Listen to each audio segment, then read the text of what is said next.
Dylan Harper ang 2025 second overall pick ng San Antonio Spurs sa NBA na kung saay bukas na makapaglaro para sa Gilas Pilipinas sa hinaharap. Batay nga sa report, ayon kay Gilas head coach Coach Tim Cone, tila nagparamdam ng kanaisan na maglaro para sa Gilas Pilipinas si San Antonio Spurs rookie Dylan Harper.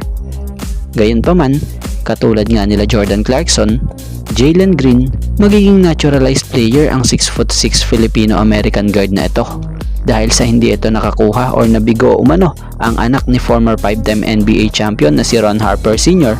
na makakuha ng Philippine passport bago siya tumungtong sa edad na 16 na siyang isa sa requirements ng FIBA para makonsiderang local.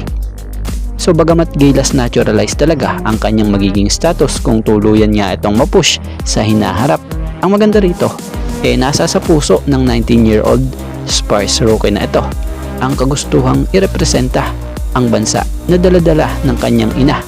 So sa isang report nga po, may nabasa tayong nasambit ni Dylan na bukas siya sa posibilidad na maglaro para sa Gilas Pilipinas sa hinaharap. So si Dylan ay may dugo nga pong Pinoy rin talaga dahil sa tubong bataan ang kanyang ina na si Maria Pizarro Harper.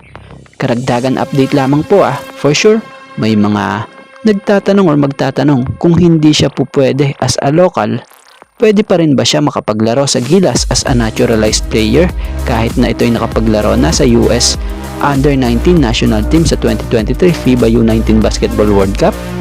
So ang sagot nga po dyan ay pwede nga po siya maglaro para sa Gilas as a naturalized player. Dahil hindi pa naman ito sumasabak para sa US men's basketball team So kung tuluyang mapush ito nila Coach Tim sa Gilas, napakagandang addition ito. Dahil tulad ni Justin Brownlee, all-around player nga rin po ito. At ang kagandahan dito, hindi sila nagkakalayo or halos parehas nga sila ng taas nitong si JB kung tutuusin. Tama lang talaga kung magkaroon tayo ng ganito, kahusay ring Gilas naturalized muli. Bata at tamang-tama sa lineup ng Gilas.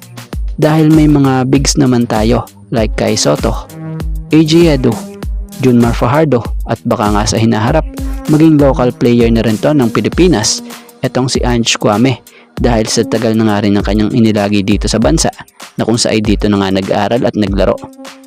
So kung mailalahok to sa Gilas national team sa hinaharap, swak ito at kompleto Ricados talaga ang ating national team. Kaya naman, ano masasabi nyo rito sa kababayan nating ito? Hindi lang may dugong Pinoy, may pusong Pinoy pa. At dito tayo sa pwedeng maging susi ng Barangay Ginebra para sila'y muling manalo sa SMB sa Game 3 ng semi-series na ito. So kapansin-pansin nga po sa nangyaring Game 2 ng semifinals Ginebra vs SMB this Philippine Cup sa Game 2 ay naging tambakan ng laban na kung saan ay tinambakan lang ng SMB ang Ginebra.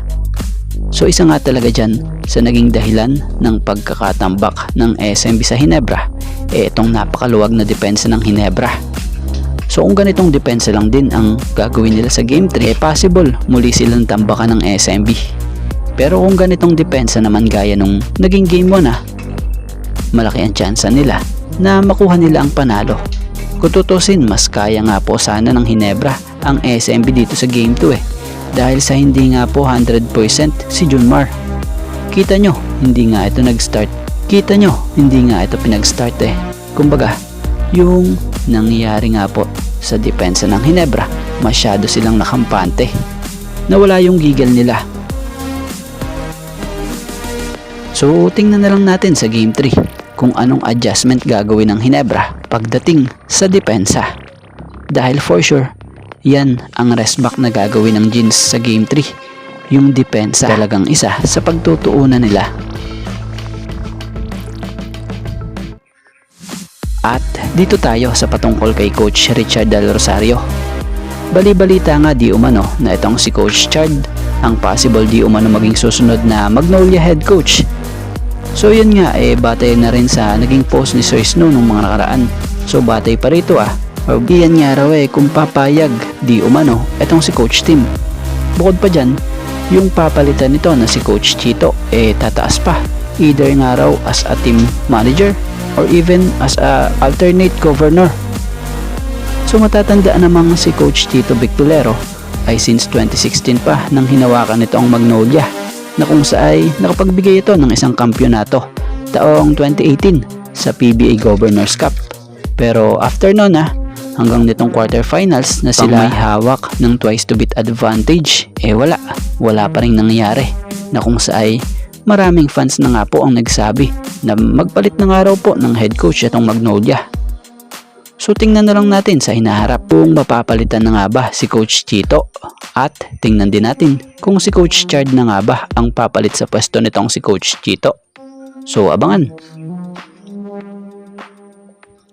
At bago nga ang lahat, baka naman po pwedeng makahingi ng isang subscription para sa ating channel, or paki-follow na rin po kung nagustuhan nyo ang ating mga basketball update. At kung ito na may makakabigat para sa inyo, kahit isang like and share na lamang po. Maraming salamat po.